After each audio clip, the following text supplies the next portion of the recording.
Let's look at some of the roles that photography played during the American Civil War.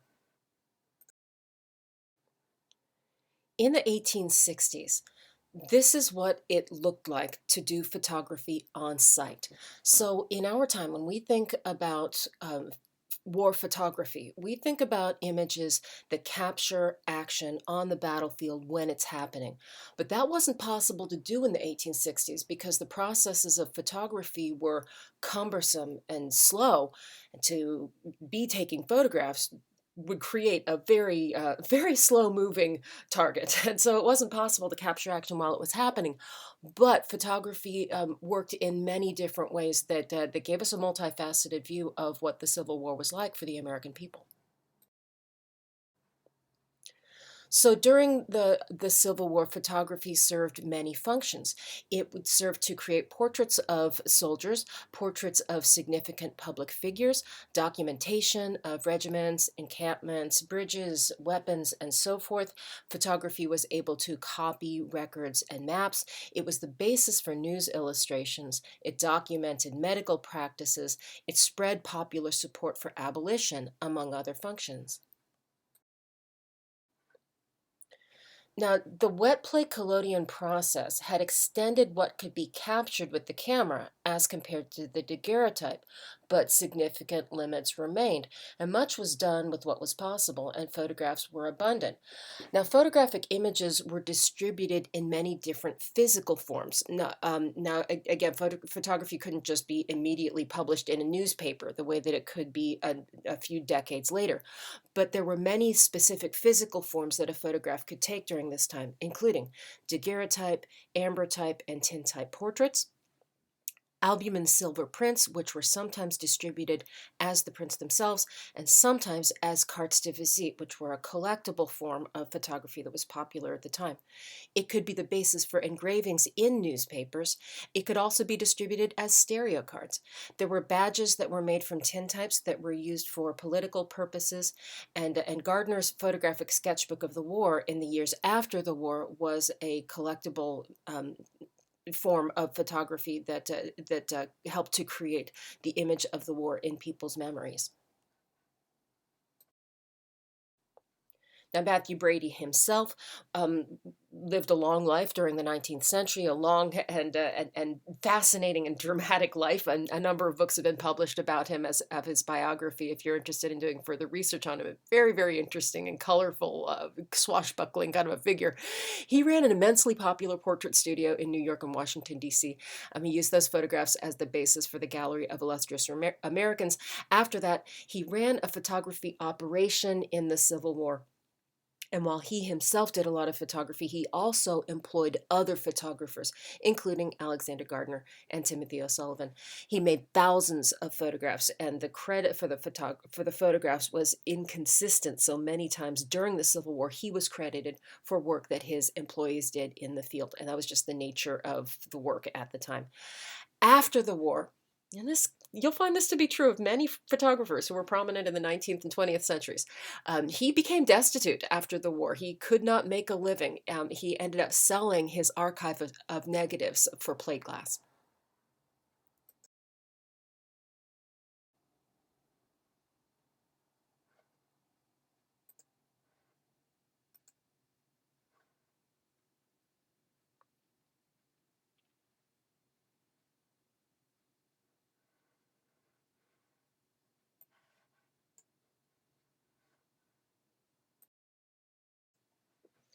And this photograph, which was distributed as a carte de visite, was taken on the occasion of Abraham Lincoln's campaign speech from the Cooper Institute.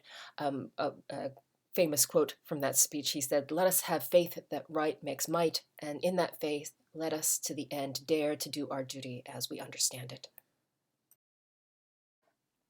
Then later in Abraham Lincoln's presidency, he kept going back to Matthew Brady for further portraits, and these photographs became the basis for those images on, for example, the dollar bill that we're so familiar with as Americans now.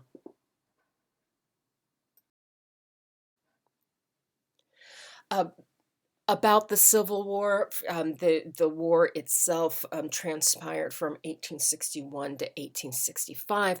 Slavery had been the foundation of the Southern economy, and the Southern states were pressing to expand the slave trade to new Western states. So Western expansion was instrumental in this moment being the time that the Southern states decided to secede if they couldn't expand the slave trade further west. In the Northern states, many people who fought for the Union during the Civil War were really fighting for the principle of preserving the Union. The motive to fight slavery was important. The motive to preserve the Union for a lot of people was even more important. So there were multiple motives at work. Slavery, of course, was the underlying conflict under all of it. More than 300 photographers were documenting the battle zones during the Civil War. Okay, there were a lot of photographers out there, but they weren't all government sanctioned the way that the Brady Studio was sort of embedded and promoted by the US military. Ultimately, at least 624,000 were killed in the war, making a massive impact on American culture and life. In the Gettysburg Battle alone, 51,000 were killed. Now, because there were so many deaths, both on the battlefield and after the battle, and due to things like infected wounds and the illnesses that spread like wildfire among the soldiers, soldiers who were going into battle wanted to have their portraits taken before they went into war, because to have those portraits of themselves gave their families something to remember them by. So the Civil War was really significant in the popularizing of portrait photography. Because the practices of making tintype and the practices of making glass plate negatives had made the practice of photography more portable than it had been before. We saw portrait studios pop up all over the place outside of where the battles were going to take place during the American Civil War. So this is a tintype of a Union soldier, and it's sort of put in close up here so you can see just how sharp the detail could get on a tintype. It was possible for tintypes to be very detailed, but not all portrait studios had had cameras and chemistry that was as high tech as Matthew Brady's. He kind of had the best of the best, but there were other portrait studios out there too. So the tintypes that were made of soldiers, they varied in visual style. Some of the portrait photographers would retouch those tintypes to sort of put some roses in the cheeks, and sometimes they would photograph them in different ways that sort of play up the personality of the people in the photograph. So here's a soldier photographed by an unknown photographer, and this is a tintype that's been hand colored. In addition to portraits of the soldiers themselves, the soldiers wanted to have portraits of their loved ones so that they could keep these photographs with them as they went off into war. Here, for example, is a photograph. This one's an ambrotype, which is closely related to tintype. This was found on the body of an unidentified Union soldier from the Battle of Gettysburg.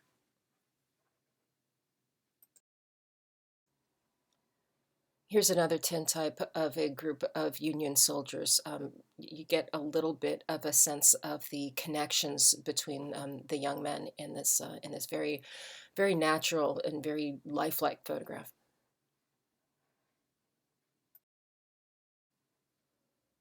And the sense of being brothers in arms is even more dramatic in this photograph of men who were actually brothers, the Petio brothers. There's documentation of this particular family. These were brothers who were Confederate soldiers. Just look really quickly at how haggard their faces are and how their uniforms are slightly different from each other. The Confederate soldiers had more limited resources than the Union soldiers, and it so happens that the Petio brothers here, only one of them died during the Civil War. The others survived, and their descendants are still really easy to find. They're prominent in Georgia society.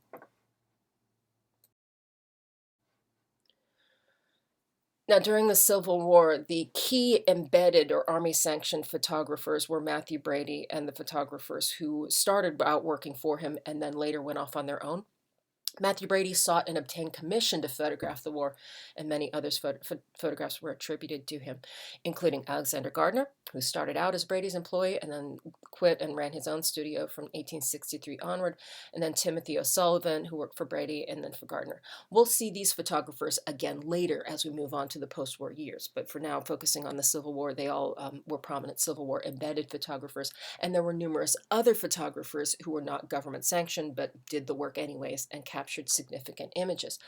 Little photography came from the South because of northern blockades that prevented access to necessary materials. So while there is photography of the Confederate soldiers, a lot of it ended up coming from the work of northern photographers for that reason. Now, about Matthew Brady, he took immediate initiative to go out and photograph on site. He was almost killed at the Battle of Bull Run. He was lost for 3 days. He nearly starved. He managed to survive and reunite with his people. So he and his employees took thousands of photographs, and they changed the way that people looked at war during those years. It was said about Brady that he, quote, has done something to bring home to us the terrible reality and earnestness of war. If he has not brought bodies and laid them out in our dooryards and along the streets, he has done something very like it. So while his photographs had a certain limited distribution during the war, engravings were made from his photographs that were published in newspapers. And this had not been true of war in the years prior, so that made a huge difference in how people understood the war in those years. Here's a photograph that Brady made during the battle or following the battle of Bull Run, the first battle of Bull Run in 1862. The fact that you see these children watching the soldiers go by reflects something of the optimism that people had about the war still at that time in 1862, and the deaths would mount dramatically in the months that followed. Here's a photograph of President Lincoln on the battlefield of Antietam in 1862. If you look in the center, you can see Lincoln. His hat adds to his height that's so much dramatically higher than everybody else in the picture. But you can tell that even without the hat, he'd be taller than most of the men in the photograph. So this shows you a little bit of what life was like on the battlefield. Other photographs that captured a little bit of what life was like for the soldiers. You can see the sort of ramshackle nature of these small wooden structures that they built, and what they called corduroy roads that they would use just laying wood out to get the horses and wagons back and forth. And this photograph captures the Pennsylvania Light Artillery in Petersburg, Virginia, in 1864.